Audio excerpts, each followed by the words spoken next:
Nikita, have you heard of ALS?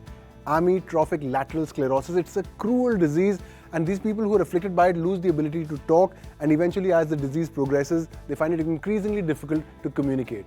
Now, brain-computer interfaces have been around for a while and have helped patients with motor diseases operate computers. But for the first time, scientists are testing a BCI that turns thoughts into speech and text. Amazing, isn't it? It might be synthetic, but it's still a voice, right?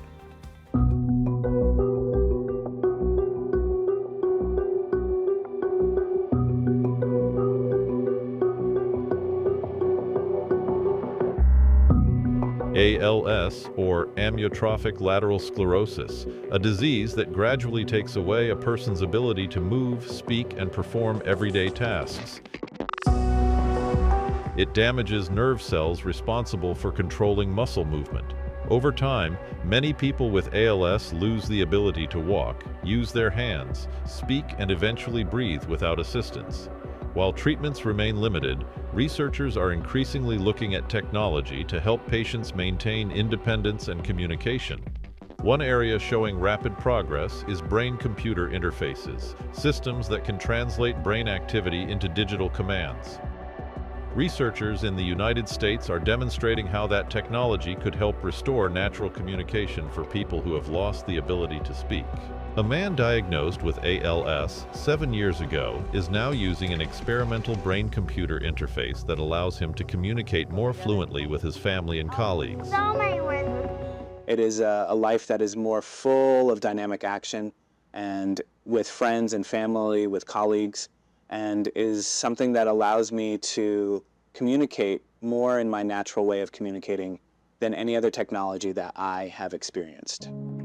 Researchers at the University of California, Davis have been testing a new brain-computer interface designed to help people communicate even after losing their natural speech. The system uses implanted electrodes to record activity from the part of the brain responsible for speech production. This little, bed of nails, like we like to call it, goes into the outer layer of the brain, and it actually just records voltage signals from the brain cells in that area. When the user attempts to speak, those signals are captured and analyzed using artificial intelligence. The AI then translates the signals into phonemes, the basic sound units that form words and sentences. We placed 4 electrode arrays into what's called the speech motor cortex of this participant. That's the part of the brain that is producing speech and normally sends those commands to the muscles, which unfortunately in his case are paralyzed. So these 4 arrays together have 256 electrodes. Instead of decoding entire words, the system predicts individual speech sounds and reconstructs them into language using advanced language models. In English, all words are made up of about 39 phonemes, and phonemes are just the different sounds that build up words. So like t or duh or buh. So we're just predicting the probability that each of those phonemes or sounds are being made when the participant attempts to speak. And then we're assembling those into words using some both statistical language models and large language models. According to the researchers, this approach makes communication faster, more natural, and more accurate than many existing assistive technologies.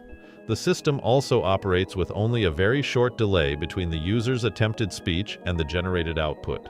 Another key feature is its ability to recreate the user's own voice. By using audio recorded before the onset of the disease, researchers generated a synthetic voice that closely matches the user's natural speech. The technology does more than just speak out loud. It can also convert brain signals into text, allowing users to write emails, send messages, and interact with computers. Researchers say the system has already enabled its user to return to full-time work while continuing to live at home with his family. It is very sweet to have the ability to look at my wife's eyes when she hears my voice and conjures up a sweet memory. And to explain to my daughter, who does not really remember anything about when I was still talking to them, and remind them of what I used to sound like. The brain implant contains hundreds of electrodes that record activity from individual neurons inside the speech motor cortex. This provides a detailed view of the brain's intended speech commands even when the muscles required for speaking can no longer respond. The team continues to improve the system's speed, accuracy, and reliability through ongoing research.